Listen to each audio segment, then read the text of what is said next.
नमस्कार। अभी हाल ही में रिजर्व बैंक ऑफ इंडिया यानी आरबीआई ने रेपो रेट में बदलाव किया। पहले रेपो रेट था 6.25% था, लेकिन अब रेपो रेट हो गया है 6%। वैसे पहले हम जानेंगे रेपो रेट होता क्या है, लेकिन अगर आप उससे पहले जानने से पहले अगर आप हमारे चैनल पर नए हैं तो हमारे चैनल सब्सक्राइब करना और वीडियो को शेयर करना बिल्कुल भी ना भूलिएगा, क्योंकि अगर आप शेयर करेंगे तो और भी लोगों का भला हो सकेगा।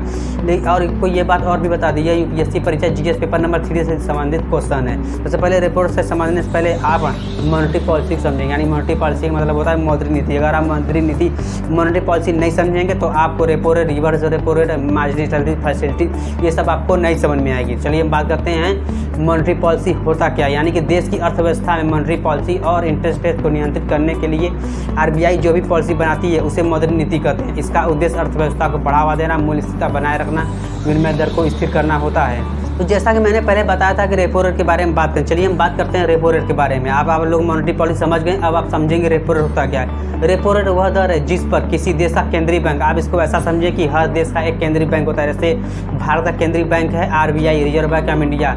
वाणिज्यिक बैंकों के पास धन की कमी होने पर उन्हें पैसा उधार देता है। केंद्रीय बैंक प्रतिभूतियों की खरीद भी करता है। आप इसको ऐसा समझें, रेपो रेट वह ब्याज दर है जिस पर वाणिज्यिक बैंक केंद्रीय बैंक से ऋण लेते हैं, वह रेपो रेट होता है। अब चलिए थोड़ा और बेसिक से समझते हैं क्या होता है रेपो रेट। मान लेते हैं एसबीआई हो गया, कैनरा बैंक हो गया, इन लोगों का पैसे की जरूरत है, तो इन लोगों ने कहा कि रिजर्व बैंक ऑफ इंडिया से हमको 2-4 करोड़ जितना भी होगा उतना दे दीजिए।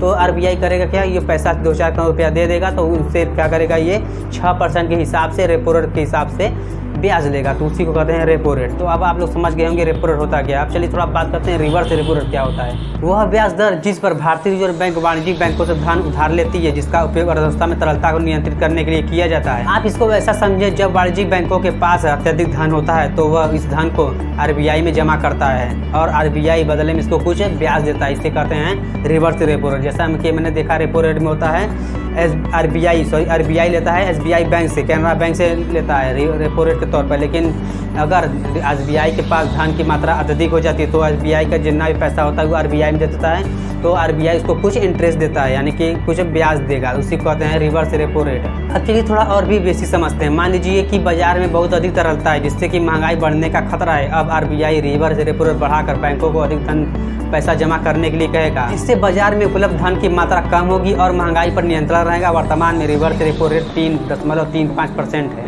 अब चलिए हम थोड़ा जानते हैं बैंक दर क्या होता है, यानी बैंक रेट होता क्या है। बैंक दर वह ब्याज दर है जिस पर भारतीय रिजर्व बैंक वाणिज्यिक बैंकों को कम समय पैसा उधार देता है। इस बैंक दर में वाणिज्यिक बैंकों को उधार के रूप में कोई सिक्योरिटी रखने की आवश्यकता नहीं होती, इसे बैंक रेट कहते हैं। अब चलिए थोड़ा बात करते हैं स्थायी जमा सुविधा होता क्या है। स्थायी जमा सुविधा, इसका इंग्लिश में बात करें तो स्टैंडिंग डिपॉजिट फैसिलिटी रेट होता है। इसका मुख्य उद्देश्य तरलता को कम करना और मुद्रास्फीति को नियंत्रित करना होता है। अब आप लोग सोच रहे होंगे मुद्रास्फीति होता क्या है। तो मुद्रास्फीति होता है कि अगर किसी भी देश में अगर किसी भी चीज़ का दाम लगातार, हर एक चीज़ का, आलू प्याज सब्जी, कूलर फ्रिज टीवी, जितने भी मोबाइल है, जितने भी इलेक्ट्रॉनिक गाड़ी हैं, अगर किसी भी चीज़ का दाम लगातार बढ़ रही है तो वहाँ पर मुद्रास्फीति होता है। मुद्रास्फीति देखा तो कई प्रकार का होता है, कभी हम इस पर बेसिक सी वीडियो लेकर आएंगे। मुद्रास्फीति का इंग्लिश शब्द है इन्फ्लेशन। जैसे आप लोग को थोड़ा और भी बेसिक में बता दें कि पाकिस्तान में किसी भी चीज़ का लगातार बढ़ रहा है, वहाँ पर देखेंगे आलू टमाटर सब्जी कूलर मोबाइल हर चीज़ का दाम लगातार बढ़ रहा है, तो वहाँ पर क्या है, वहाँ पर मुद्रास्फीति है। तो यही को कहते हैं मुद्रास्फीति, जिसका इंग्लिश शब्द होता है इन्फ्लेशन। यह यूपीएससी परीक्षा जीएस पेपर नंबर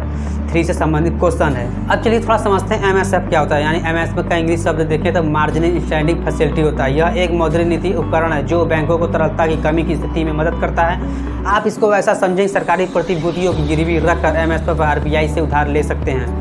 एमएसएफ यानी मार्जिनल स्टैंडिंग फैसिलिटी का उपयोग तब किया जाता है जब बैंक तरलता पूरी तरह समाप्त हो जाती है या आपातकाल की स्थिति में किया जाता है। एमएसएफ दर हमेशा रेपो रेट से थोड़ा अधिक होती है। वर्तमान में एमएसएफ 6.25% है। आपको बता दें मौद्रिक नीति की बैठकें साल में कम से कम 4 बार होती है। इनमें शामिल सदस्य आरबीआई गवर्नर के पद में अध्यक्ष होते हैं, एक डिप्टी गवर्नर होता है, एक केंद्रीय बैंक अधिकारी होता है और 3 भारत सरकार द्वारा नियुक्त किए जाते हैं, यानी टोटल 6 सदस्य होते हैं। अब आप लोग को समझ में आ गया होगा कि मौद्रिक नीति होता क्या है, बैंक रेट क्या होता है, रिवर्स रेपो रेट होता है क्या है। तो ये एपिसोड कैसा लगा, हमारे एपिसोड को जरूर बताइएगा। हमारे सब्सक्राइब करना, वीडियो शेयर करना बिल्कुल भी ना भूलिएगा। जय हिंद, जय भारत।